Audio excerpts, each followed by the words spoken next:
So good morning all of you. Yesterday we started purification techniques in your organic chemistry. Already two methods are completed, that is sublimation technique and crystallization technique. And three more methods are there. Those are distillation technique, distillation, next solvent extraction and chromatography. Three different methods are also there. So today we are going to discuss about all these methods. So let us start with our distillation technique. Let us start with distillation technique. Okay. What is this distillation? Where it is used? Distillation. So distillation, the meaning of distillation generally it is nothing but boiling it. Distillation here is taken as boiling boys. Boiling it. Here we are using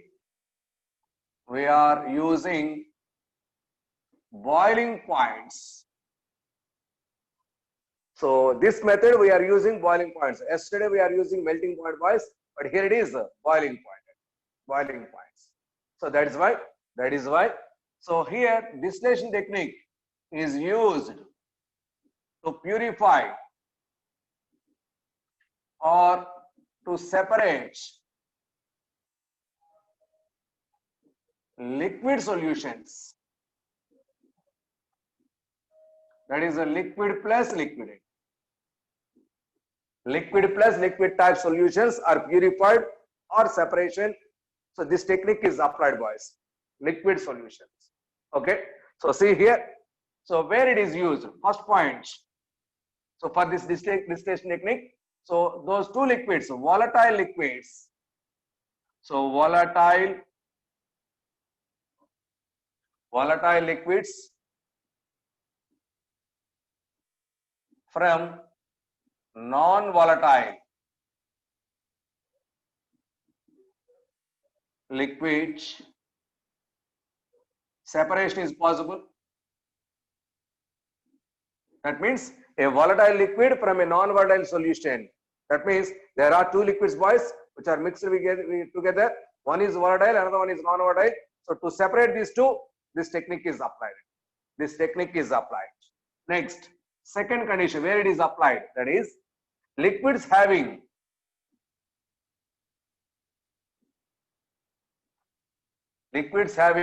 sufficient difference in boiling points.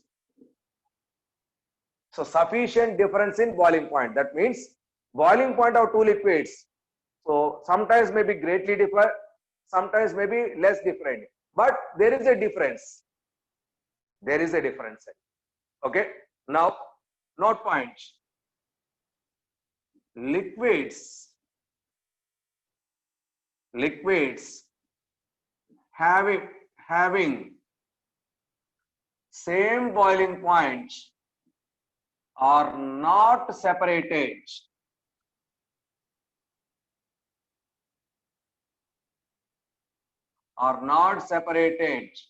by this process method. That means example azeotropic mixtures. Azeotropic mixtures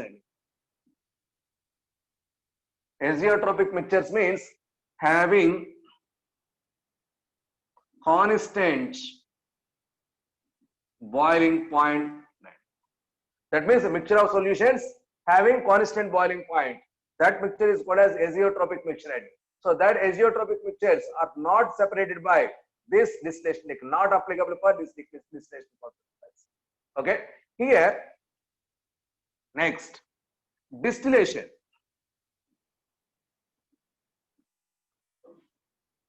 Or different types.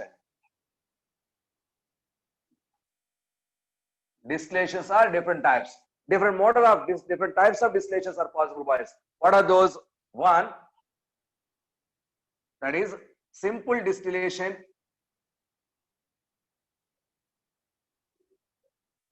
Second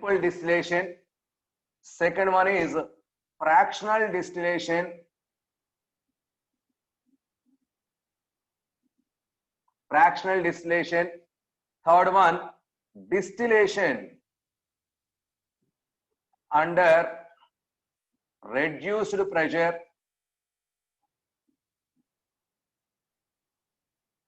Distillation under reduced pressure. Next, steam distillation.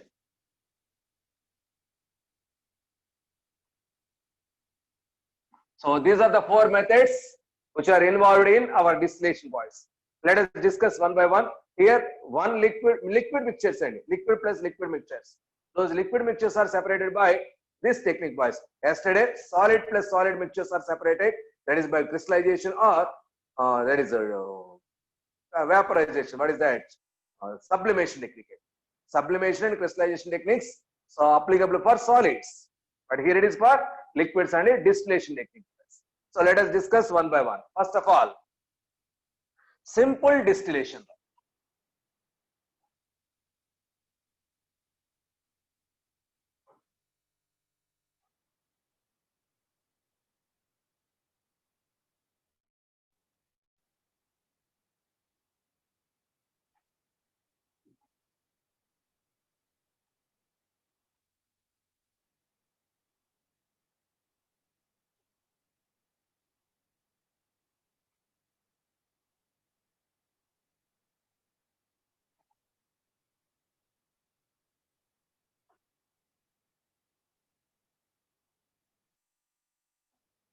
First one, A. Simple distillation. Okay, boys. What is this simple distillation? See here, let us take a mixture of solutions. Please listen carefully. Listen carefully. So here, a mixture of solution containing liquid 1 and liquid 2. Two liquids are mixed. That is a mixture of solutions having boiling points. Each liquid has their own boiling point, boys. That is, so boiling point of this liquid, let it be 100 degrees centigrade, and boiling point of this liquid is nearly 180 degrees centigrade.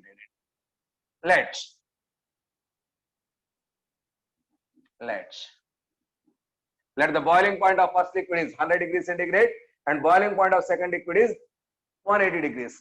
Now, the difference of boiling points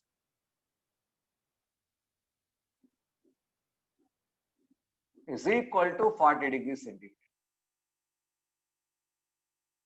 So difference, sorry, not 40, it is 80 degrees centigrade. Difference of those two boiling points, higher value minus lower value. Difference of boiling points is 80 degrees. If the difference of boiling points of two liquids is greater than 40 degrees centigrade, which is greater than 40 degrees centigrade, if the difference of boiling points of mixture of two liquids is greatly differ, that is more than 40 degrees difference is there, then this simple distillation technique is applied. So see here, so it is, so that is difference of boiling points greater than 40 degrees centigrade, then only this technique is applicable. Otherwise, it is not possible.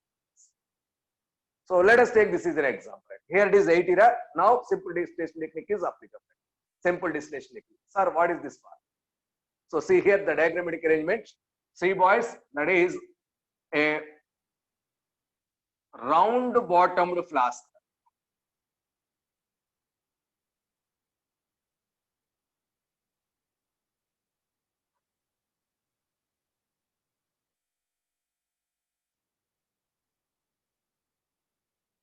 So which is called as a round bottomed flask. In short, it is called as RB flask. Round bottomed flask. Take a round bottomed flask. So in this flask, use those two liquid mixtures. So this contains mixture of liquid 1 and liquid 2. These two liquids are taken here. Okay. Now, so through this, a long condenser. This is long glass tube, boys. This glass tube is surrounded with a cooling chamber. Cooling chamber. From one end, cold water is passed. From another end, hot water is coming out. It is outletted. So this is the condenser, boys. Condenser. It is condenser, boys. Condenser is nothing but long glass tube, surrounded with this cold reservoir, that is a cold water chamber. Okay, so now, so this is here. So this is coming out. So please wait, what happens? So please take a conical flask or a beaker at this point. Okay, now what happened? What is, please close tightly with rubber cork. With rubber cork that is closed tightly. Now this round bottom flask is taken in a stand, tri-stander is taken in a tri-stand.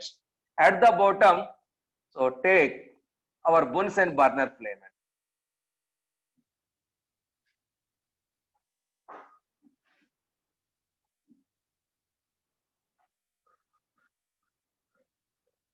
So Bunsen burner flame, boys.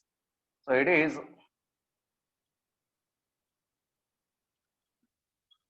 Bunsen burner. That means this liquid is going to be boiled. This liquid is going to be boiled, boys.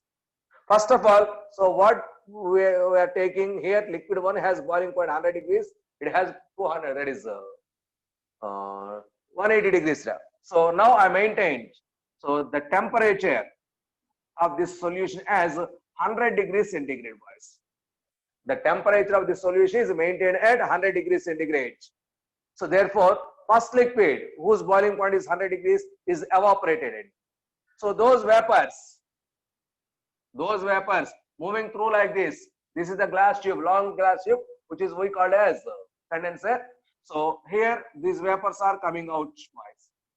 So here is cold water junction. It is cold water junction. That means so cold water is percolated continuously. Okay, that means the temperature of these gases, because which are at high temperature, that is at 100 degrees centigrade. So the temperature of these gases when we are moving through this chamber, so slowly decreases because of this cold water. Automatically temperature is adjusted. So below 100 degrees centigrade, that liquid is in liquid form. Above 100 degrees centigrade is in gaseous form. So that means those vapors are once again condensed into liquid. Now, so liquid is coming out. So at the end, liquid is collected here. So this is our liquid, boys. Tell me, what is this liquid? Is this liquid 1 or liquid 2? Is this liquid 1 or liquid 2? Tell me, boys. So is this liquid 1 or liquid 2? I maintained 100 degrees centigrade. Now here liquid 1 is collected. Here liquid 2 is remained after completion of this process. Liquid 2 is remained after completion of that process. This is the way to separate both the liquids just by taking the difference in their boiling points. So this method is called as distillation. This is applicable only if the difference of those two boiling points of the liquids is greater than 40 degrees centigrade. Otherwise both are evaporated. It is difficult to separate once again, boys. Next, this method is also not applicable if liquid is going to be decomposed at or below its boiling point. Boys, note down this point. This technique is not applicable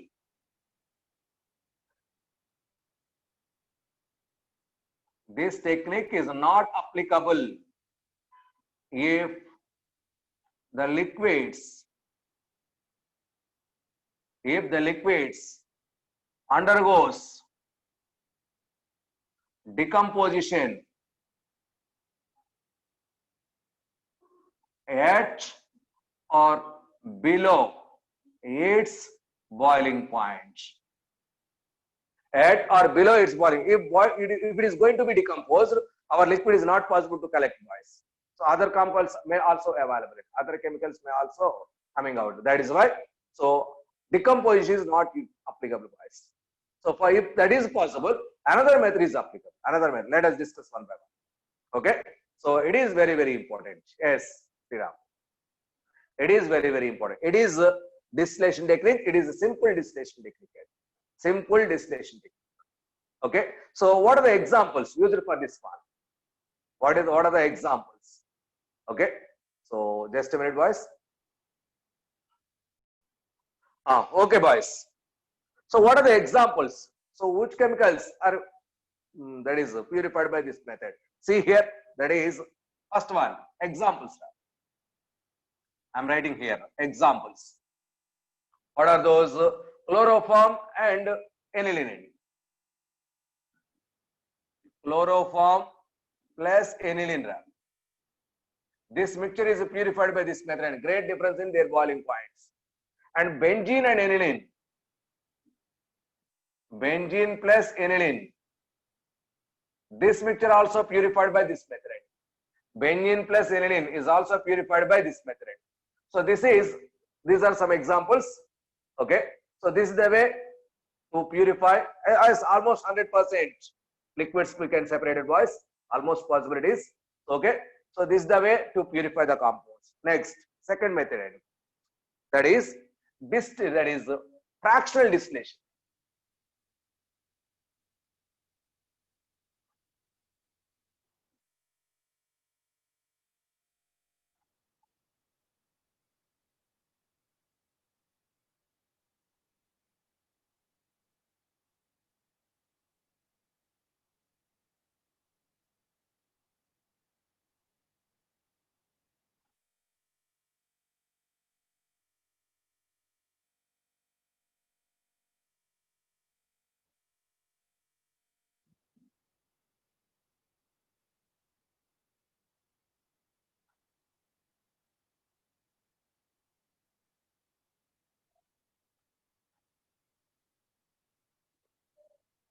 So fractional distillation. B.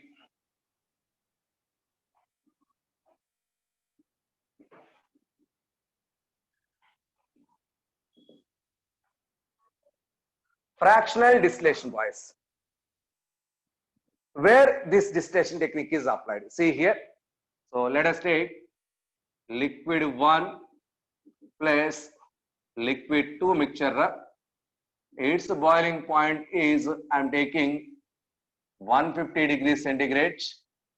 Its boiling point, I'm taking 120 degrees centigrade. Now, difference of boiling point,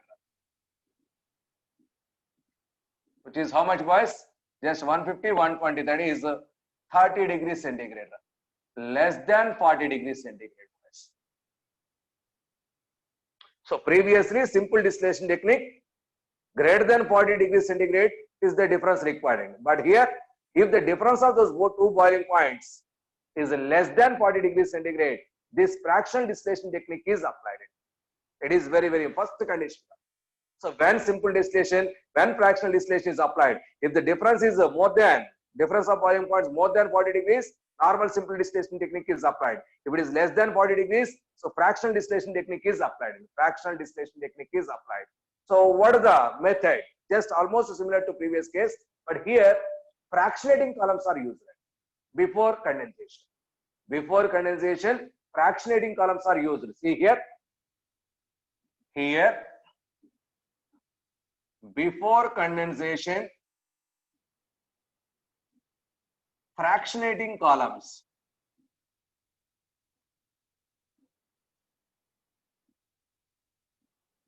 are used. Before condensation, fractionating columns are used. What are these fractionating columns? See, boys, I'm drawing. The fractionating columns are like this. Like this, chambers are available. Like this, glass tubes, boys. Like this glass tube. Long glass tubes are there. So this is next, or otherwise like this. Otherwise like this. Different designs are there. Different designs are there. These are nothing but our fractionating columns. So these fractionating columns are used before condensation. See here. So this is our round bottom flask.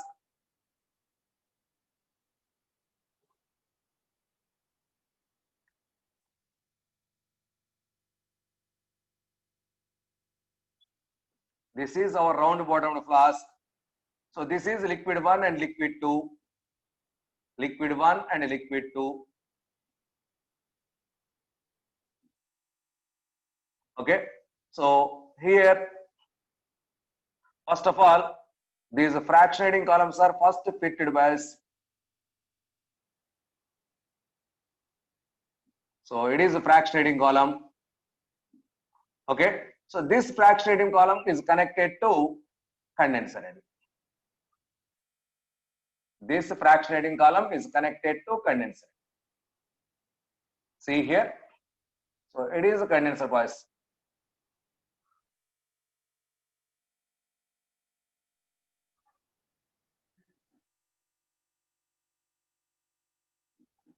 It is cold water. It is hot water. Condenser bias. The only difference is, so between condenser and round bottom flask, a fractionating column is used. Fractionating column is used. Here also a vessel is taken, so to collect that coming out liquid. Okay. Now what the house are? Now once again a tripod is applied. A tripod. So once again Bunsen burner is applied to boil this liquid. Bunsen burner, so to boil that liquid. See boys. So now liquid 1 has 150 degrees boiling point. Let it be boys. It has a 120 degrees centigrade. Now I maintained 120 degrees centigrade boys. We maintained 120, but it is nearer to 150. That is why liquid 1, a few vapors of liquid 1 also appeared. So that means, so here vapors are available. These vapors more contains more liquid 2, less liquid 1. Am I correct? Because 120 liquid 2 is completely evaporated. But liquid 1 also, because it is nearer to 150. Liquid 1 also evaporated. That means it contains more liquid 2 vapors and liquid 1 vapors. So these are moving through this fractionating column. So through fractionating column, moving upward direction, temperature slightly decrease. Automatically, high boiling point. What is that? Liquid 1 end. Once again condensate. So that means, so because of collision of these surfaces, so liquid 1 is comes once again liquid 1 that has more boiling point come back into liquid state. So through that is a fractionating column. So liquid 1, liquid 2 vapors are moving upward direction. So because of collision of those liquid 2 molecules, because that has more boiling points. So once again it is easy to come back into liquid state, and through this liquid 1 is only going out. Here liquid 1 is collected and liquid 2 remain boys. So this fractionating column separates vapors of that liquid 1 and liquid 2. High boiling point vapors once again condense, come back to liquid state. More low boiling point vapors are going into another way. So this is fractionating column. By using this fractionating column, here these two liquids are used separated boys with the help of once again boiling points. So it is nothing but distillation using fractionating column. That's why it is called as fractional distillation. Very important in fractional distillation. What are those examples? Examples that is very important in fractional distillation. So that is first point, that is acetone plus methyl alcohol. Acetone plus methyl alcohol. This mixture is purified by this method. Next, benzene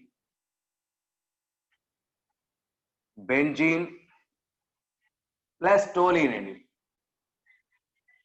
Benzene and toluene, this mixture is also purified. Next, methylated spirit.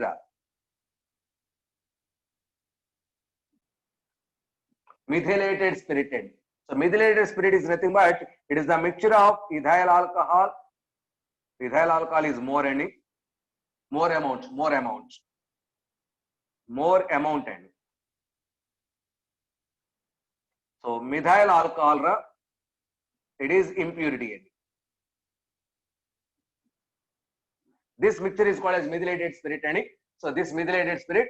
So almost these two liquids, every mixture has nearest boiling points. So less than 30 degrees, these conditions are applied. So these are also once again let it be end. Okay. So these conditions are applied here also. That's why so fractional distillation technique is applied to separate those two liquids to get pure forms. It is fractional distillation. Next one, distillation under reduced pressure.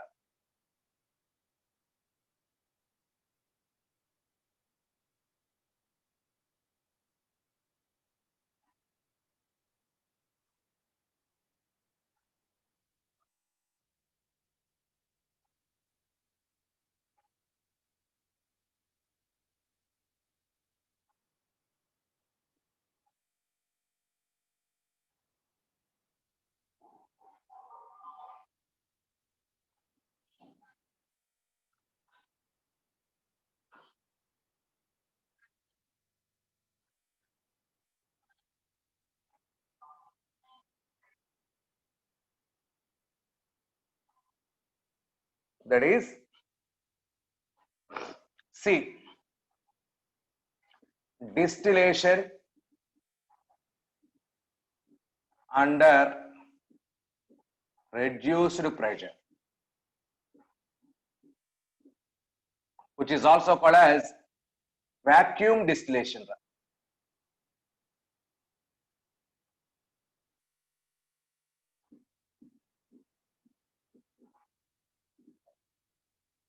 Distillation under reduced pressure or vacuum distillation. When this process is applied, boys. So under distillation, a note point is given to you, boys. What is that? Those liquids which are going to be dissociated below or at its boiling point, this distillation technique is not applied. That is, a simple distillation and fractional distillations are not applied.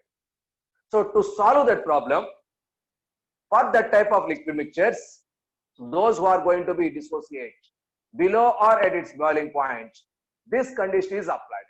So see here. So first point, this method is used to liquid mixtures. Those undergoes dissociation. Those are undergoes dissociation at or below the boiling points. At or below the boiling points of those liquids. So at this situation, this technique is very, very important. See, boys, boiling point. What is the meaning of boiling point? Boiling point is nothing but that is the temperature at which vapor pressure of the liquid is equal to atmospheric pressure. The temperature at which vapor pressure of the liquid is equal to atmospheric pressure, that temperature is called as boiling point. See here, boiling point means vapor pressure of liquid is equal to atmosphere pressure. Vapor pressure of the liquid is equal to atmospheric pressure. Generally, atmospheric pressure we take as 76 centimeters of Hg. This 76 centimeters of Hg is very, very high. To reach that 76 centimeters of Hg, so automatically there is a requirement of more temperature. Therefore, so more is the boiling point. That is why I'm trying to decrease this pressure from 76 to either 10 or 15. Easy to reach that vapor pressure is equal to atmospheric pressure. So that is why I'm trying to decrease. Now we are trying to reduce the atmospheric pressure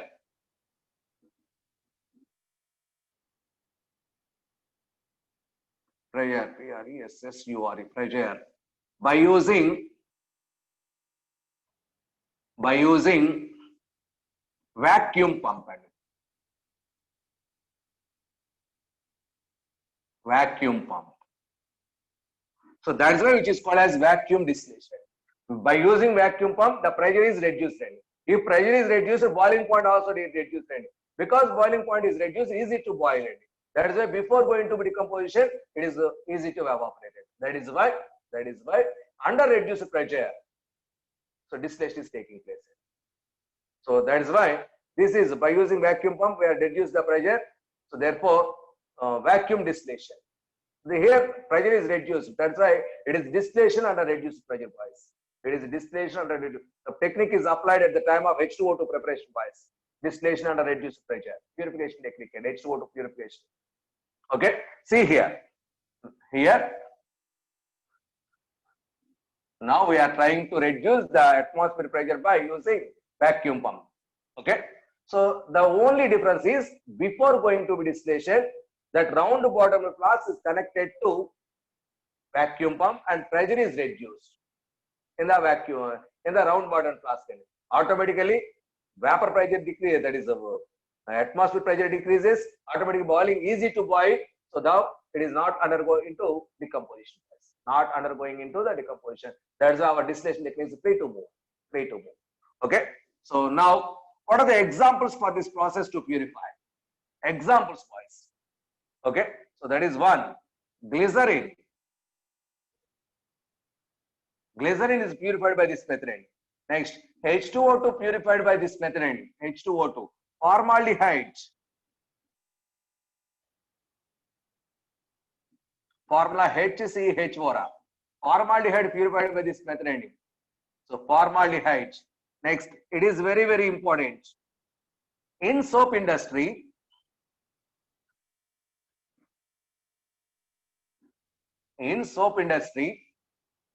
okay, from spent lime, a mixture wise, spent lime, glycerol can be separated.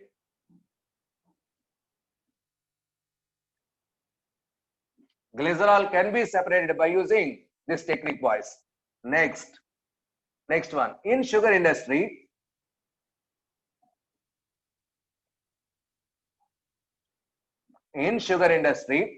sugar juice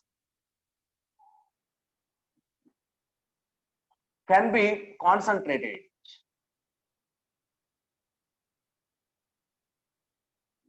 by this method. Can be concentrated. That means concentration. Remaining liquids are removed. So only sugar juice is there, boys. So that's why concentration of sugar juice is increased under reduced pressure. These are the different techniques. As usual, diagrams, boys. Boys, if you want to diagrams, please go through your NCERT books and those diagrams are there. So some diagrams are drawn here, boys. It is not possible to draw every diagram. The same techniques are applied. Okay. So therefore, this please try to mind. So these examples. This is distillation under reduced pressure. Distillation under reduced pressure. Now, last one, that is steam distillation. Steam distillation.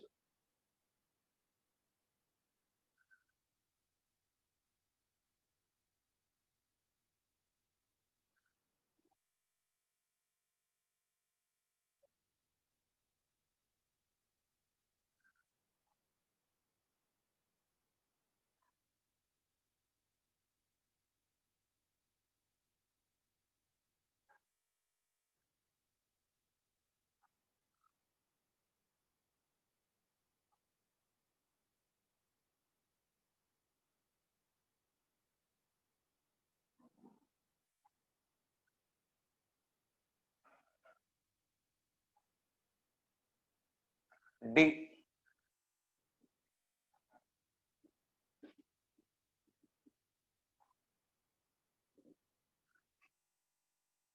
Steam distillation. That means here distillation is carried through steam and before that is what is that? In place of heating, steam is used. In place of heating, steam is used, boys. Okay. So see here, how is that? So where this is used. So this method is used.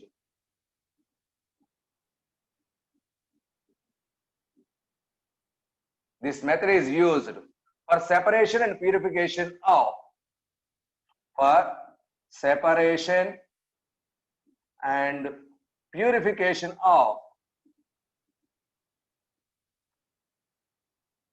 organic compounds.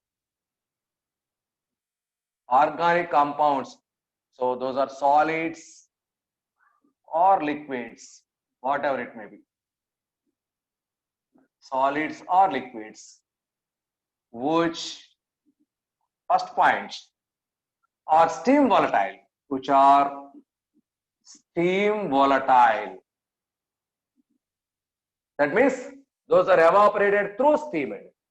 Evaporated through steam. That means boiling point nearer to the steam boiling point, steam temperature. So those are steam volatile. Second point, so which are insoluble in water. Those are insoluble in. It is a must condition. Insoluble in water. Next, third point, possesses high vapor pressure. Possesses high pressure and high vapor pressure. Okay. Next, that is almost so 10 to 15 mm of vapor pressure at 373 Kelvin. That means almost vapor is negligible at 373 Kelvin. Next, fourth point, that is contains non-volatile impurities.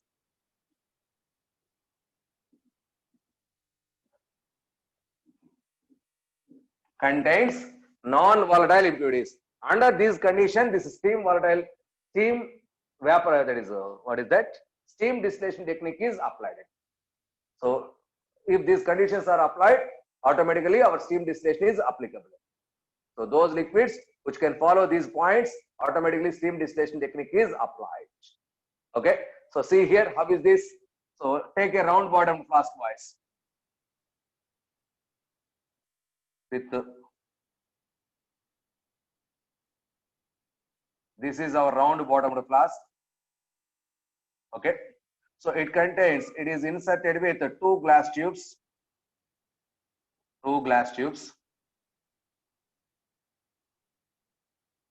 One more any.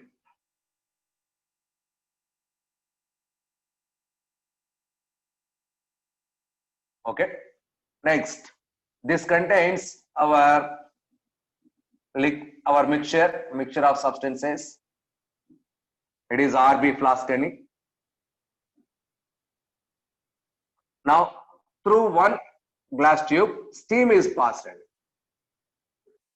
Through one glass tube, steam is passed. So now it is entered into the steam.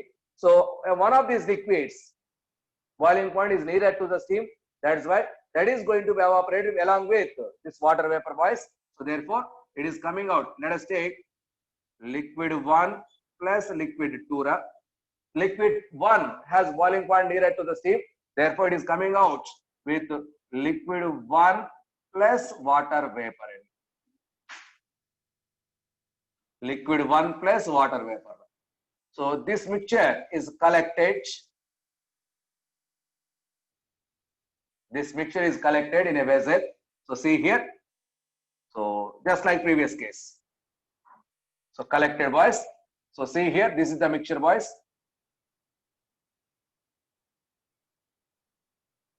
So this contains water plus liquid 1. Both liquid 1 and water are not miscible with each other. See here the condition, which is insoluble in water. Not miscible with each other. That means the two layers are applied. Two layers of liquids are available, just like water and oil. Just like water and oil, two layers are applied. So pour this liquid, see here.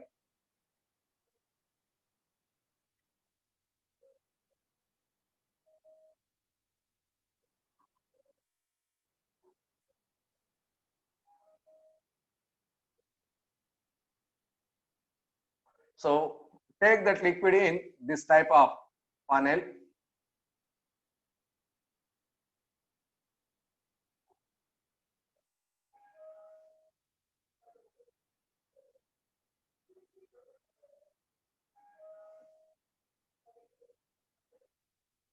So on off knob, boys, on off knob it is.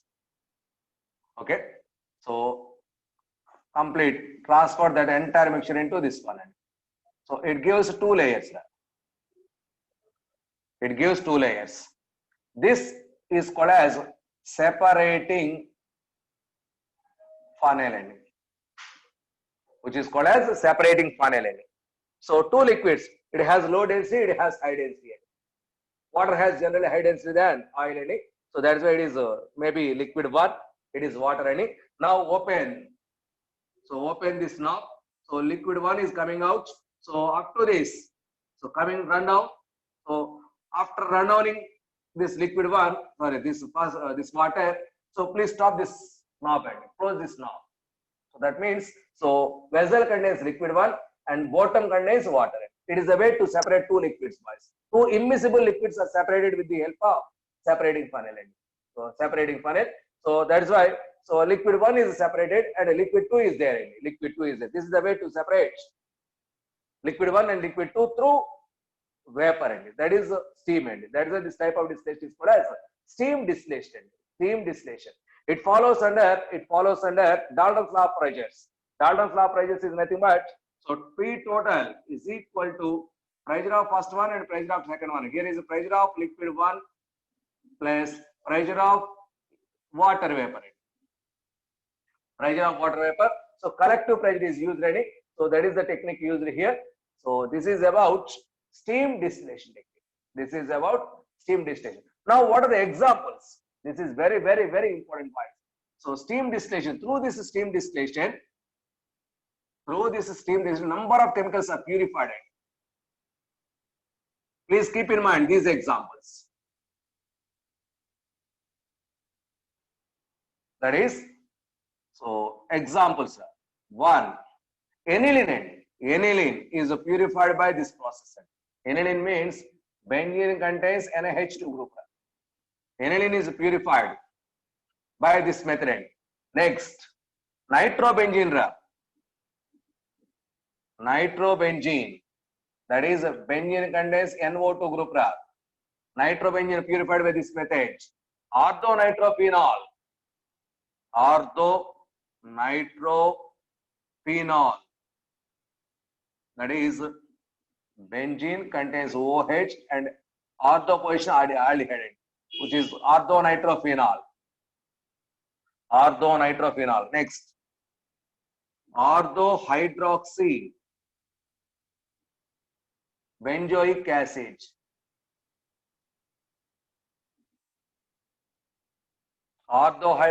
Just a minute. Orthohydroxy benzaldehyde. Orthohydroxy benzaldehyde. That is nothing but it is orthonitrophenol. It is orthohydroxy benzaldehyde, which is called as salicylaldehyde. Which is called as salicylaldehyde. Next, bromobenzene. Bromobenzene. This is also purified by this method. Next, orthohydroxy. Bromobenzene means benzene with bromine. Orthohydroxy acetophenone. Acetophenone, nothing but benzene with COCH3. It is acetophenone. It is orthohydroxy. It is orthohydroxy acetophenone. Next, turpentine oil. Turpentine oil. Next, our essential oils. essential oils. All these are purified by us, not only orthonitrophenol, paranitrophenol also purified by this method. Okay, these are all purified by steam distillation technique. Very, very, very important. Number of times aniline is purified by in which method? Aniline is purified by in which method? That is steam distillation technique. Steam distillation technique. Boys, all these distillation techniques are not useful to separate azeotropic mixtures. No doubt, all these methods, all these distillation techniques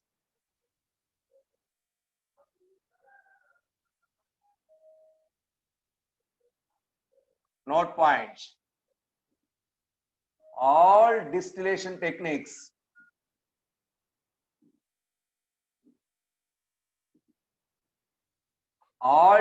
techniques are not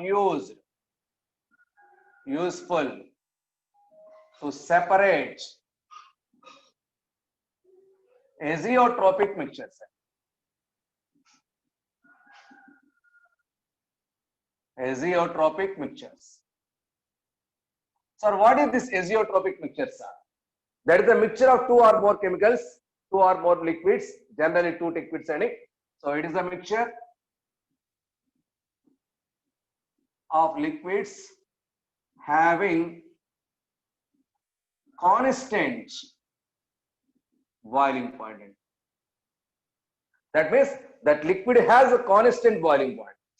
So individually they have different boiling points, but at a particular percentage ratio of those two liquids, they have constant boiling points.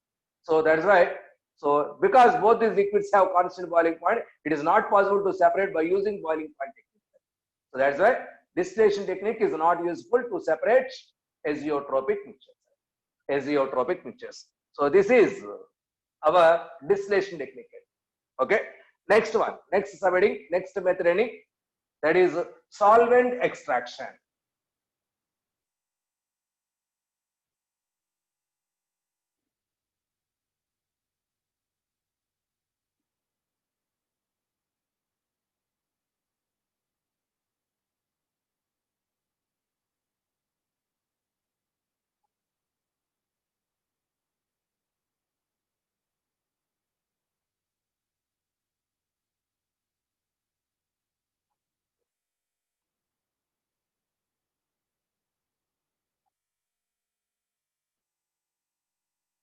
So next method, boys, fourth one, solvent extraction, which is also called as differential extraction.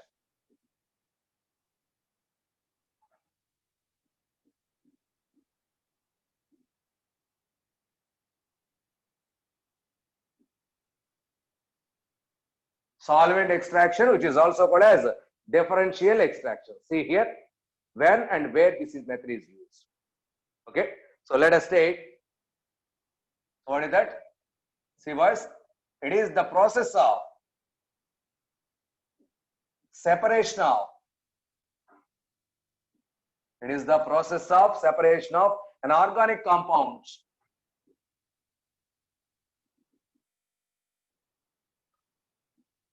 it is the process of separation of an organic compound from its aqueous solution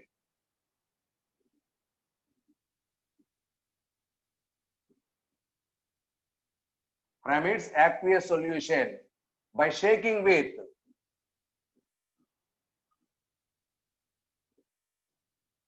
suitable solvent.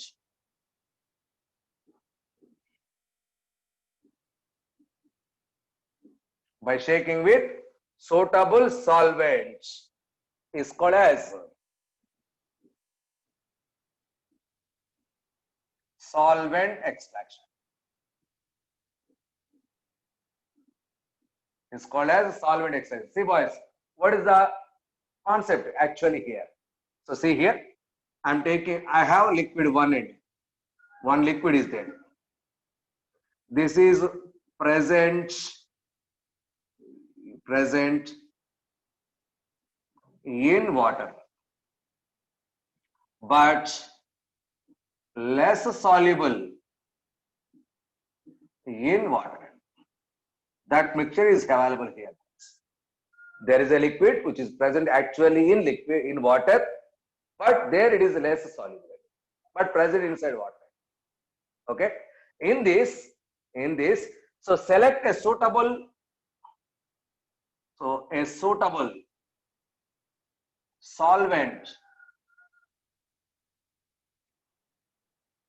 a suitable solvent is added in which liquid 1 is highly soluble. So consider a solvent, select a solvent where that liquid 1 is highly soluble. The solvent is added here. Now and shake well. Shake well. So the entire liquid 1 which is present in water, is entered into the solvent, and but not impurities. Impurities are present in water layer, and our organic, that is our liquid 1 organic compound, which is in solvent. Generally, so here generally the used solvent is water and generally used solvent is either solvent is frequently used by. Why? Because either has one, low polarity, that is almost non-polar, either has low polarity, almost non-polar. Next, less reactivity, that means that the chemical is non-reactive with either. Less reactivity, that means our liquid not reacts with either. And next, that is higher solubility of organic compounds. Higher solubility of organic compounds. Higher solubility of organic compounds. Higher solubility of organic compounds. Because of these three reasons, the best solvent for this organic chemicals is either, but not always either. Sometimes alcohols may also use it. Okay. So here, see boys, our impurities are now present in water and our organic compound is in ether. So water and ether, just like oil and water, not separable boys. So now, now transfer this entire mixture into separating funnel boys. Separating funnel. Okay. So add, this is first layer, that is low density layer. This is our ether. So this is our water.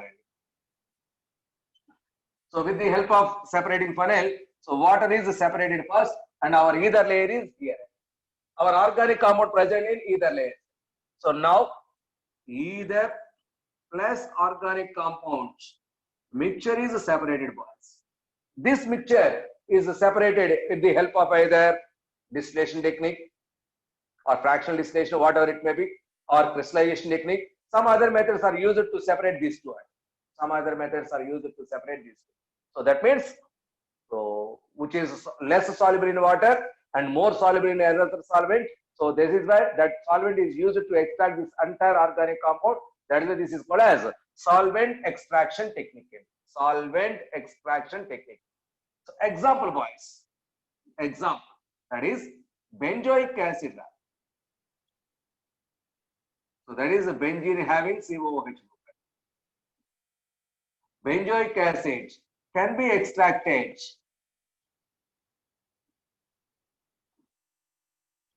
from its aqueous solution.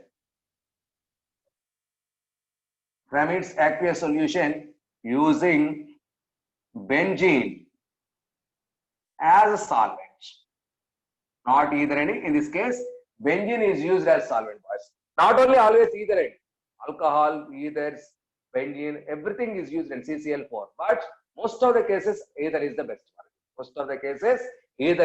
one. This is about solvent extraction, boys. What is the condition? So that chemical is less soluble in water, that is in aqueous layer, but more soluble in another solvent. Then only this technique is applied. So with the help of other solvent, this chemical is extracted. That is why this technique is called as solvent extraction. This technique is called as solvent extraction. This is our fourth method. Next one, fifth one.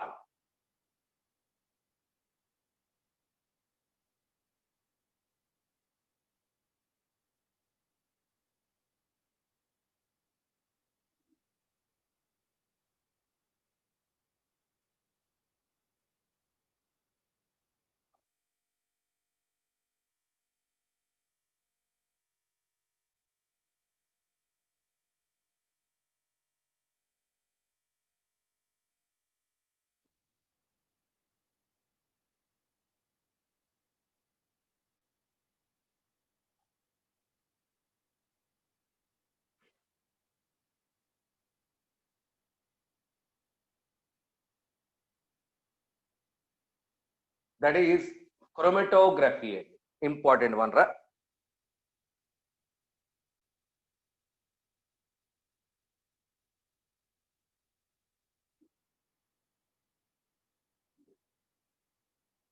Chromatography.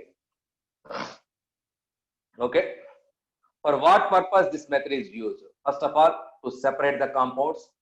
So see here, it is used, first one, to separate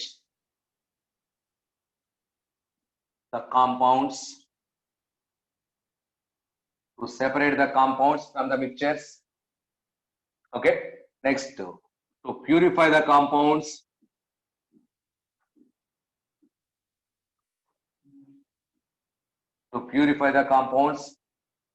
Next, to test the purity of the compounds.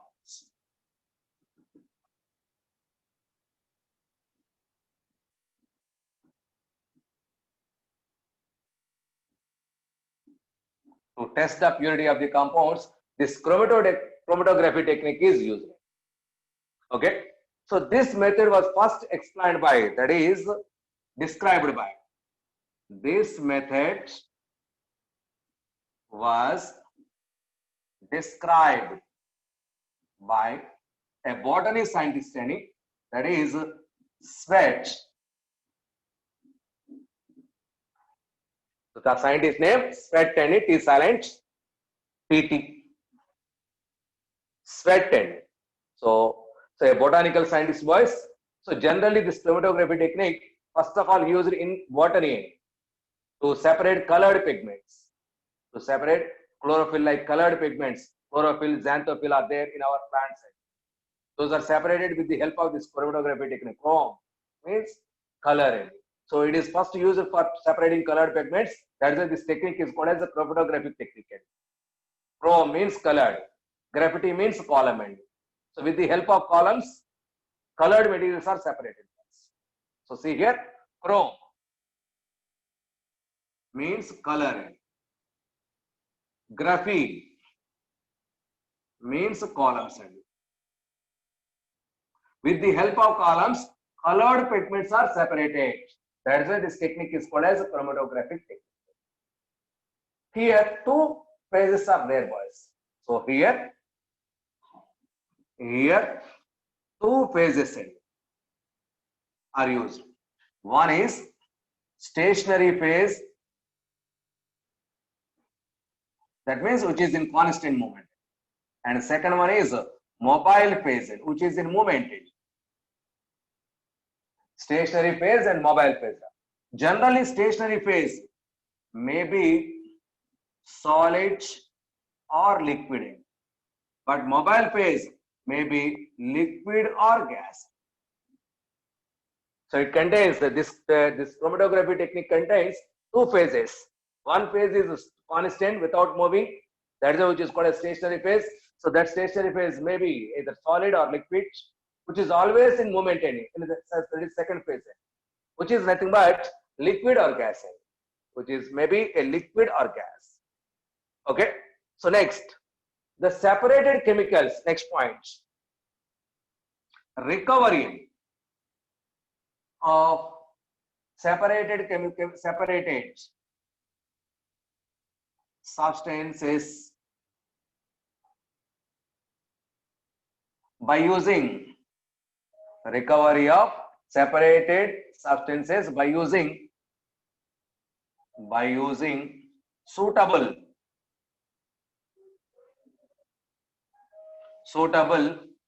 solvent. With the help of solvent, that separated substances are collected, boys. Suitable solvent is known as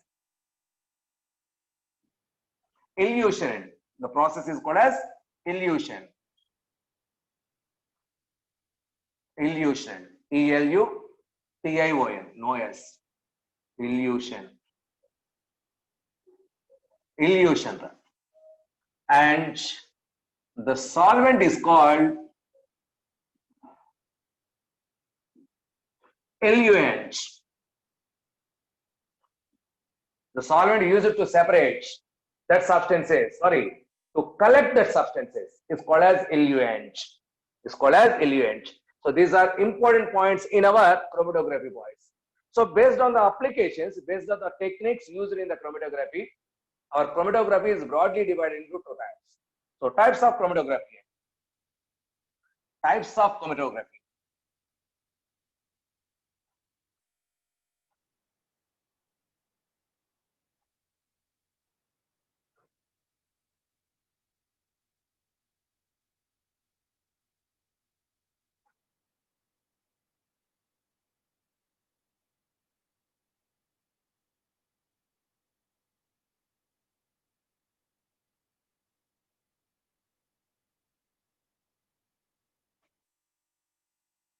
See here, based on the principles used in chromatography,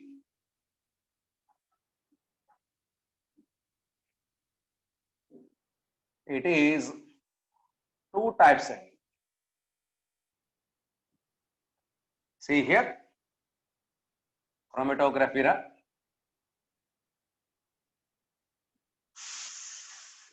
two types. One is adsorption chromatography,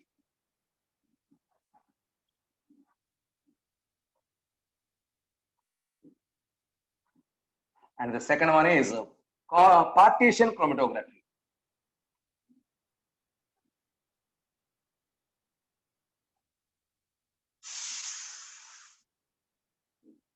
Adsorption chromatography, and the second one is partition chromatography. Here, depending on adsorption techniques, different variety of chromatographies are there. So the most important one is column chromatography,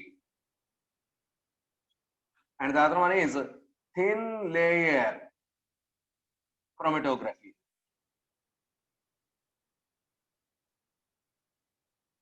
So this is in short TLB, thin layer chromatography, TLC, not B, TLC. Thin layer chromatography, and the other one is column chromatography. Next, so in partition chromatography, here it is paper chromatography, and the second one is liquid chromatography.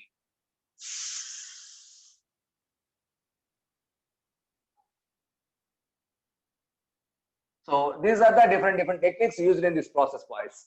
So basically, depending on the principle, so it is two types. That is partitions. So some partitions are used for chromatography. That is called as partition chromatography. Adsorption technique is used, boys. So that's why it is adsorption chromatography. So in adsorption chromatography, the most important is thin layered chromatography. Let us explain that one only. I'm here. So in your materials, in your textbook, so all different methods are there, boys. Please follow your textbooks. Please follow your textbook. Okay. Now I'm explaining thin layer chromatography. That is important, boys. That is important. TLB. Sorry, TLC. Thin layer chromatography.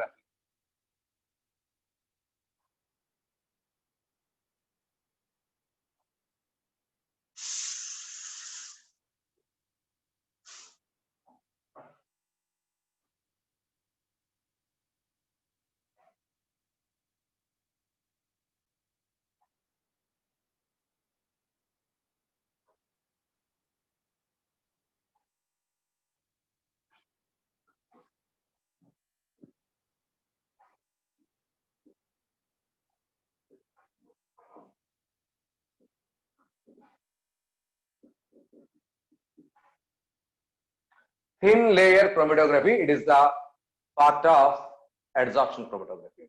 So that means the technique used here is adsorption. First of all, what is adsorption? Adsorption means, so see boys, here is the surface, it is the solid, it is the solid, it is a solid surface now. So gas or liquid molecules attracts on the surface of solid. Only on the surface of solid, either gas or liquid molecules are attracted, not entered into the bulk. Okay, increase the concentration of solid, liquid or gas on the surface of solid is called as adsorption. So that means only on the surface of solid, gas or liquid molecules are attracted and increases their concentration on that surface. That technique is called as adsorption. Not those gas or liquid molecules entered into the molecule, into the substance of solid. That is bulk. That is adsorption. With the help of this adsorption technique, this chromatography technique is applied. See here. Here, take a glass plate, just like this, a rectangular glass plated. Glass plated. This glass plate surface is coated a very thin, that is solid. That is our whatever you want to use as a adsorbent. Solid is called as adsorbent. And gas is called as adsorbated. So see here. So here, a thin layer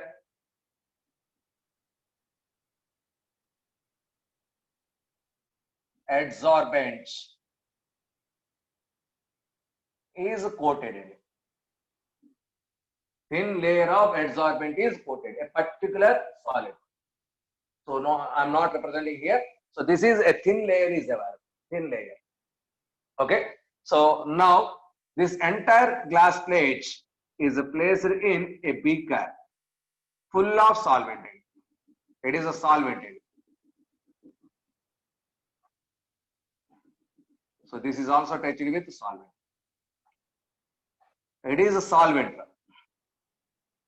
Here a thin layer is used. That's why it is called as thin layer chromatography. Adsorption technique is used. That's why it is a part of adsorption chromatography. So it's here. So this is the baseline, boys. Starting line. Let us observe. So this is a baseline. Now place as a dot. That is the substance. There is a mixture of substances you want to separate or you want to purify. Just like a dot. Just like it. So this, see boys, let us observe. This dot contains A, B, C substances. Let that dot contains, that mixture contains A, B, C substances. A has more adsorption and C has least adsorption. B has medium adsorption. That means A is strongly attracted by the adsorbent, C is leastly attracted by the adsorbent. Because strongly attracted, that A is not free to move because strong attractive forces are there. But C, no attraction almost, that is free to move. So now this solvent moving upward direction. Through that dot also, the solvent is moved. So this substance contains A, B, C. So A, one substance is stopped here, another substance is stopped here, another substance is stopped here, and this layer, this liquid is moving up to this point. It is solvent. So these are, one is A, one is B, one is C, which is strongly attracted, not free to move. That is why it is A and E, it is B and E, it is C substance. So it is the way to separate that mixture into individual compounds. So by using adsorption technique, by using a thin layer as adsorbent, that's why it is called as adsorption chromatography, because some chemicals, color substances are I'm trying to separate. Adsorption chromatography. At the same time, a thin layer is applied. That is why thin layer chromatography. Okay. See here. From this baseline, so it is the distance traveled by A. This is the distance traveled by A, that is X. So this is the distance traveled by solvent and that is Y. What is X? That is the distance traveled by our one substance, let it be A, from the baseline. Okay. Next, what is Y? That is the distance traveled by solvent at the same time from the baseline. So by using these 2 points, so there is a what is that?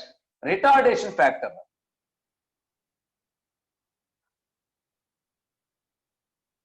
Retardation factor indicated with the letter RFN is calculated. That retardation factor is equal to X by Y. What is that X?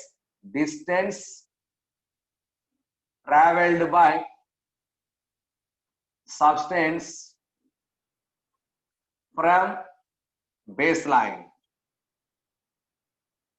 by, what is Y?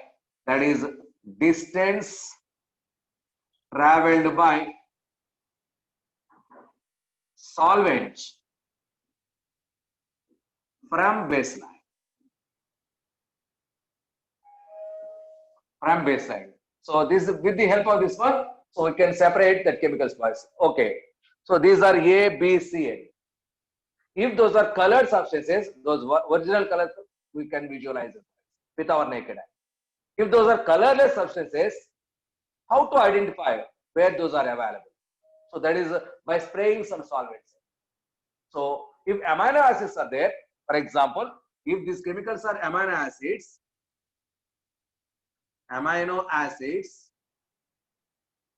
are identified by spraying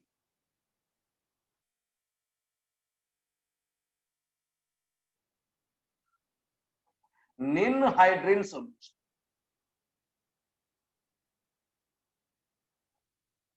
So by spraying some solvents, spraying applied, automatically the substance are visualized with our naked eye. So amino acids are identified with the help of ninhydrin solution. Very, very, very important.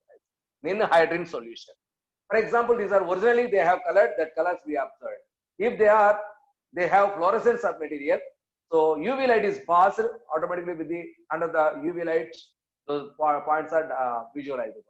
So these are the different ways to visualize, to view those points, those chemicals. Okay. So this is about separation or purification of one substance into that is a mixture of substances. It is our technique. This is called as chromatography technique. Like this, columns are used, boys. A capillary tubes are used. Through that capillary tube, the solvent is moving upward direction, or downward direction, solvent. So like this, it is separated, boys. That is called as column chromatography. Different techniques, boys. But everywhere the same principles are applied. If adsorption is used, adsorption chromatography. If capillary tubes are used, that is column chromatography. Everywhere this is a techniques, boys. So it is very, very important. That is a thin layer chromatography. So that is why I am using this concept, boys. Okay. So the use is so where the chemicals are there. So how much purity is available. All those are explained with the help of this retardation factor. Okay.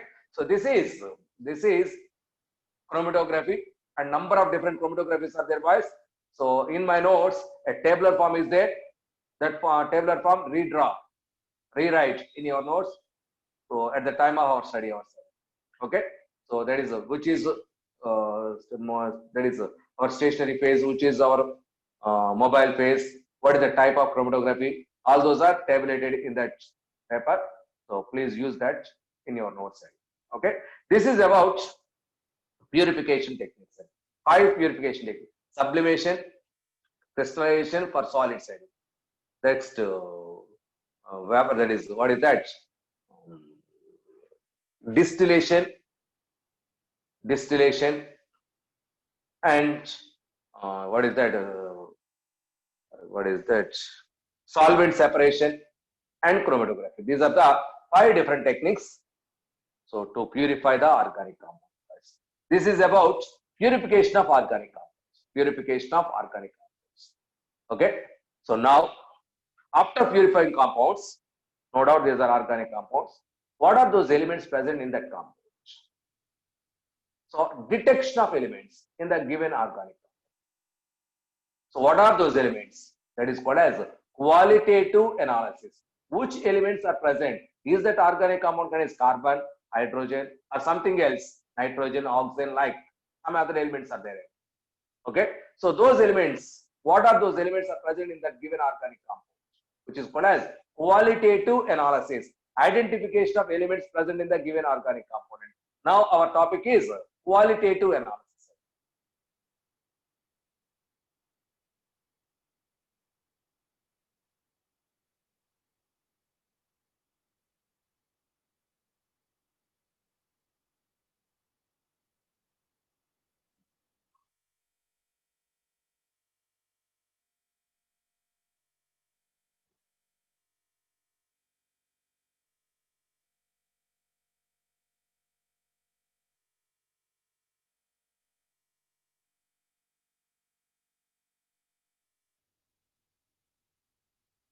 Okay, boys, see here. That is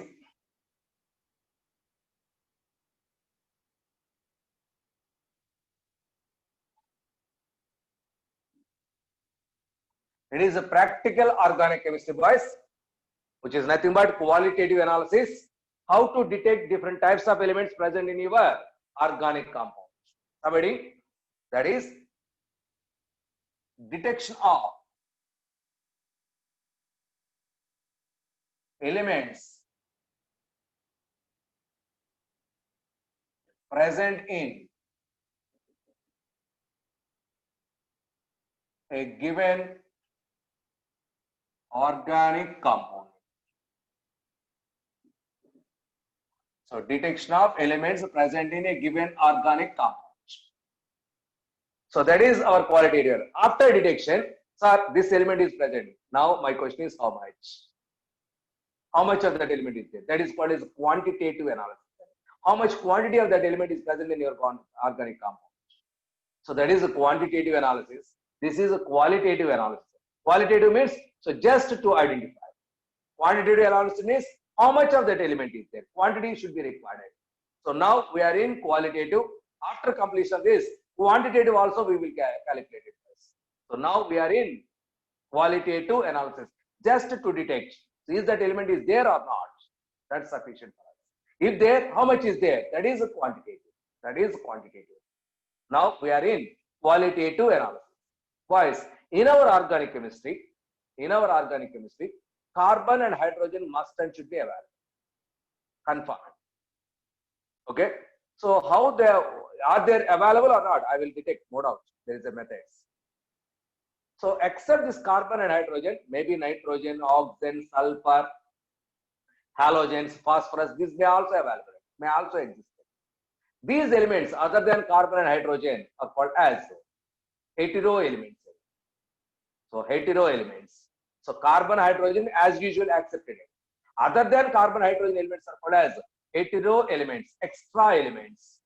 So see here, extra elements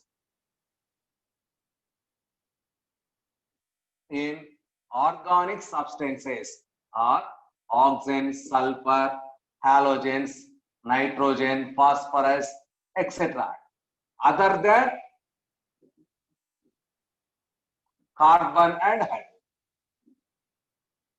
Other than carbon, hydrogen, whatever it may be, the other element is there. All those are called as extra elements. Those are also called as hetero elements.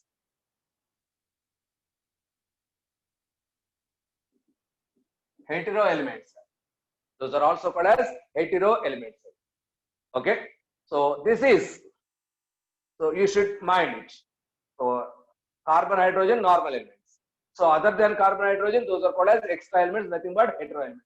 So all these we are going to be identify. Is that element exists or not? Okay. So now detection of carbon and hydrogen. Somebody, first one, detection of carbon and hydrogen. How to identify whether the given organic compound contains carbon or hydrogen? Carbon and hydrogen. If carbon is there, what type of reactions are available? If hydrogen is there, what type of reactions are available? So let us observe very, very, very important points. So let us take your given organic compound. This is a given organic compound, boys. We feel may contain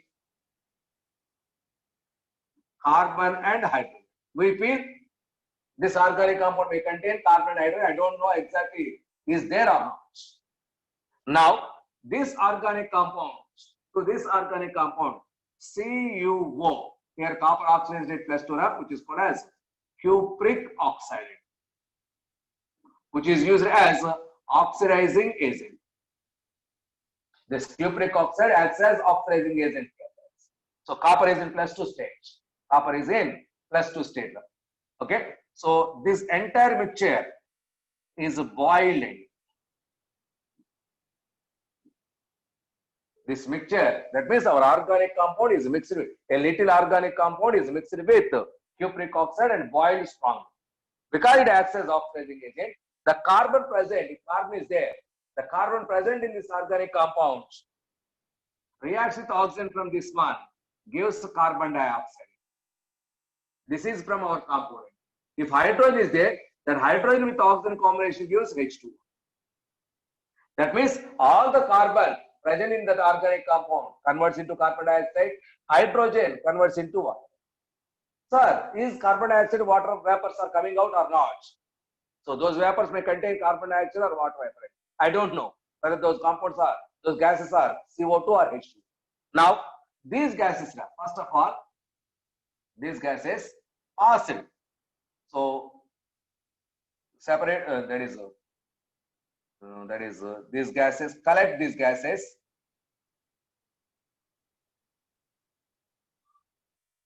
and make into two parts. Two parts, separate into two parts. So make into two parts. Now, part 1, that is part 1. This part 1 is passed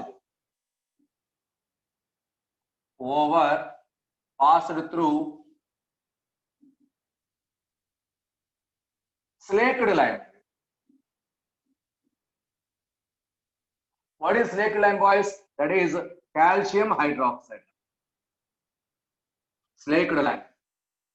Okay. So that slaked lime, that it turns into milky egg. It turns into milky, boys. Slaked lime. So this part, one of the parts, and it is break down into two parts. First part is passed over slaked lime. Okay. So now the entire solution make into milkiness. That milkiness, this confirms CO2 gas. This confirms CO2 gas. This confirms carbon. This confirms carbon. Because if carbon is there, CO2 is liberated. If CO2 is there, this turns into milkiness. So automatically, if you observe milkiness, no doubt that confirms the presence of carbon. Sir, why that milkiness is there? See, boys.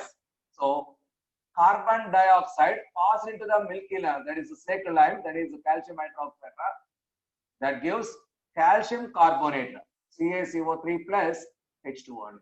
This calcium carbonate has milkiness.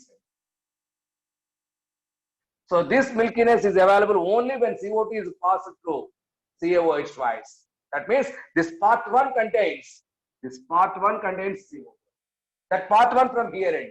That means this mixture contains CO2. Therefore, that CO2 is coming from the carbon present in the given organic compound. This confirms the presence of carbon. Next. So two parts. Part 2. Now, part 2 and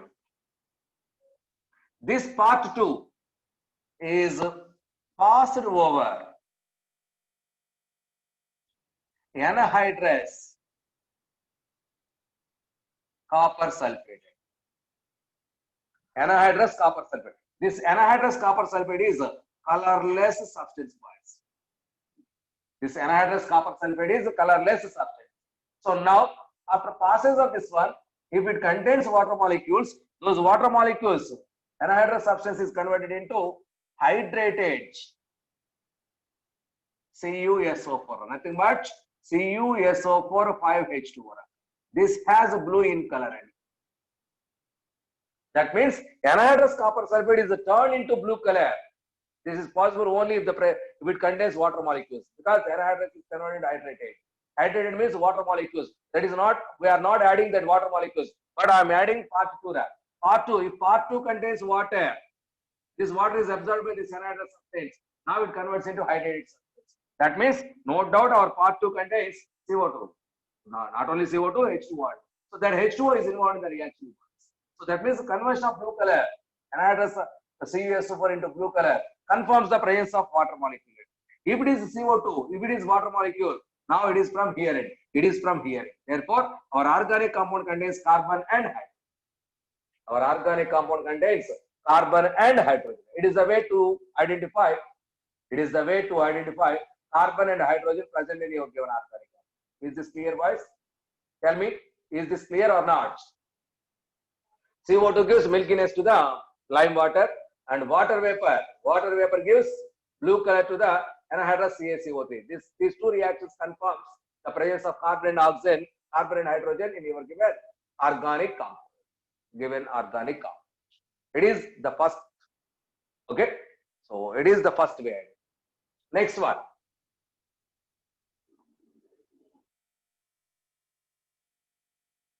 Next, detection of extra elements.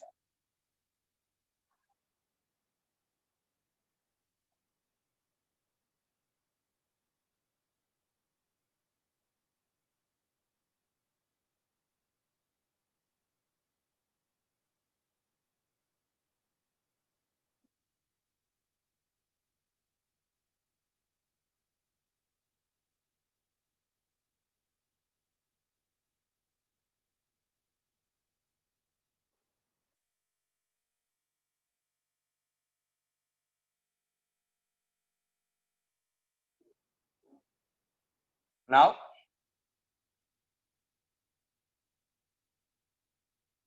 detection of extra elements. What are those extra elements? Those are nitrogen, oxygen, first of all, nitrogen, sulfur, halogen, phosphorus, and oxygen. So these are extra elements, boys. We are going to detect. For this detection, Lassine test is used. For this,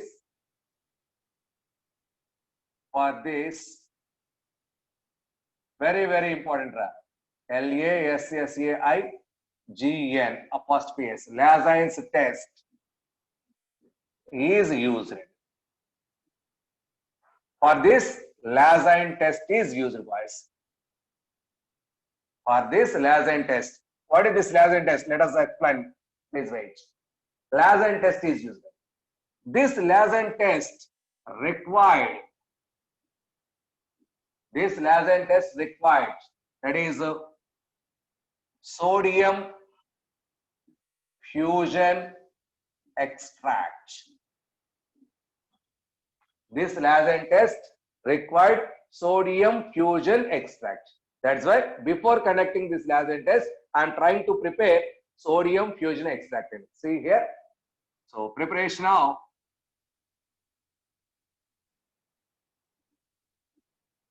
sodium fusion extract.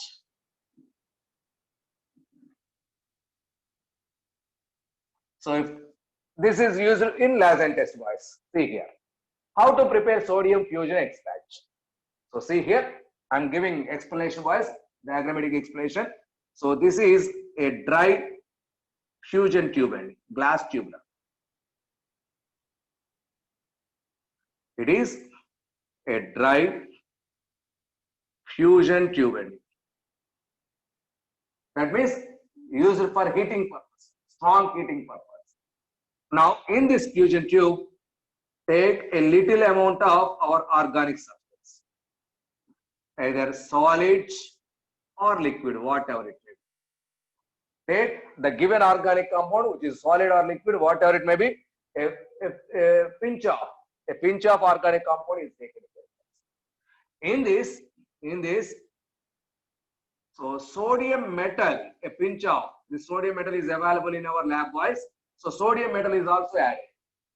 Sodium metal, and so heat this entire tube under Bunsen flame and boil. So this is our Bunsen flame, boys. Okay, heated strongly. So this is the entire arrangement heated up to red hot at the bottom. That means, so appearance of red hotness, that means very reddishness is available at the bottom. So that is called as red hot condition. So now at the beside, see here, this is a porcelain material, boys, which is called as China dish.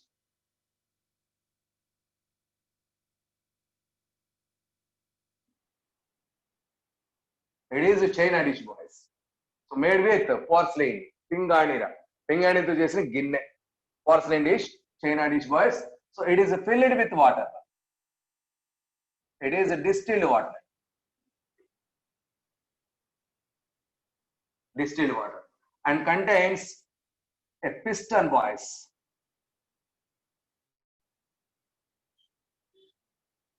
A piston just for grinding purpose. For grinding purpose, a piston is there. So now transfer this entire tube in this water, boys. So drop this hot, red hot tube in this water and grind well with the help of this piston. This is called as piston. It is called as what is that? What is that? What is the name, boys? Do you know? It is called as for grinding purpose. I don't know the exact name. I forgot that name. So that is grinded with that not stirrer, like that, grinding purpose, which is called as, I forgot.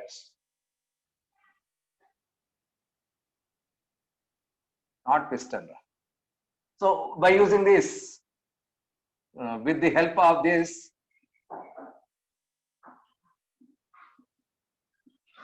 grind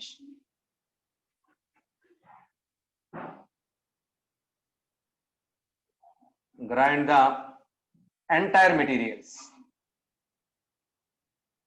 entire mixture, grind the entire mixture, boys. So thoroughly ground. So a solution is coming. So finally solution is coming out. Now filter this solution. So filter the solution. Filter the solution. Not glass rod, boys. So our ఋషులు వాళ్ళు నోరుతా ఉంటారు చూసారా ఒకటి అలా నూరేది అది. Okay, so filter the solution, discard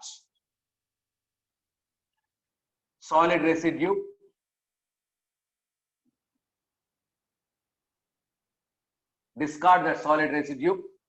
collect,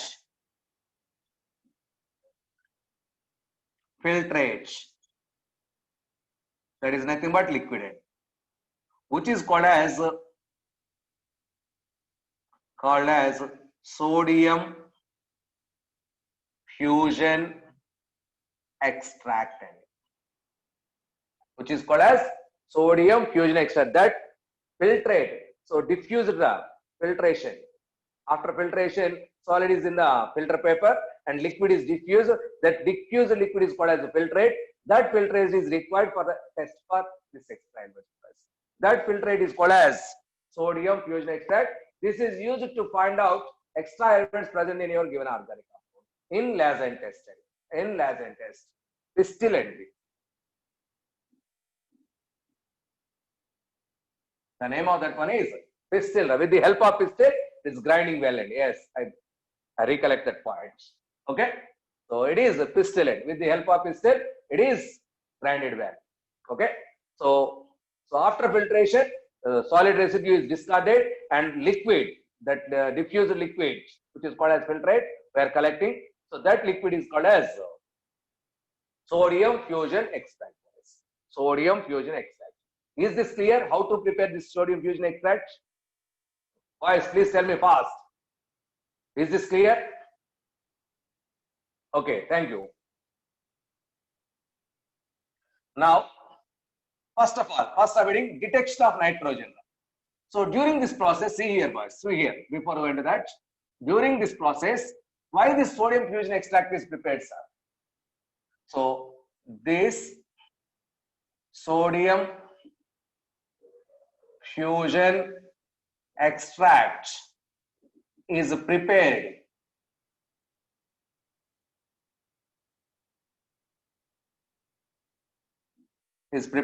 due to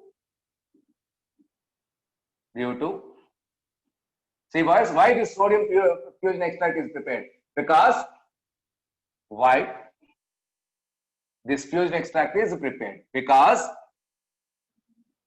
answer, it is very, very important. Because so our organic compounds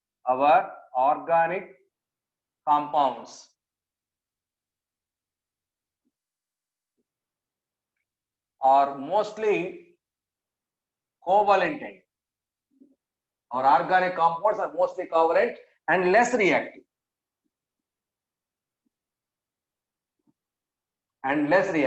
To increase the reactivity, these covalent compounds are converted into ionic compounds with the help of this sodium fusion extract. So to increase the reactivity, so covalent compounds are converted into ionic compounds.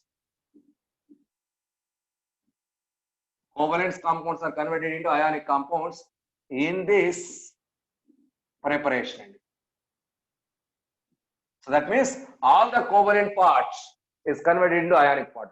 See here, what happens? That is, so if nitrogen is there, nitrogen is converted into cyanide.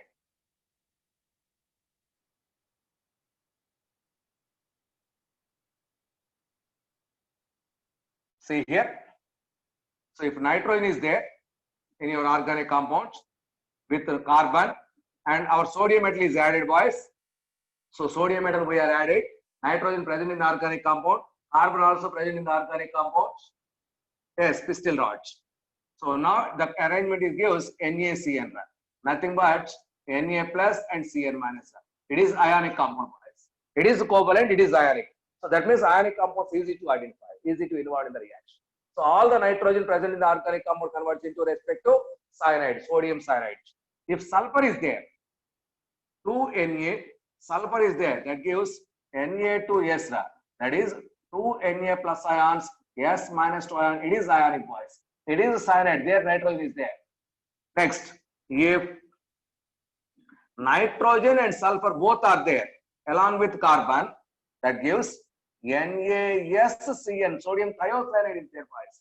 So it is also ionic, that is Na plus SCN minus N. Na plus SCN minus. Next, if halogens are there, that gives NaX, boys. NaX, nothing but Na plus X minus. Here, X is equal to chlorine, bromine, or iodine. Not fluorine, boys. Not fluorine. That means so all the nitrogen into cyanide, all the sulfur into that is the sulfide. So sulfur and nitrogen into thiocyanide. Thiocyanide. Halogens are into halides.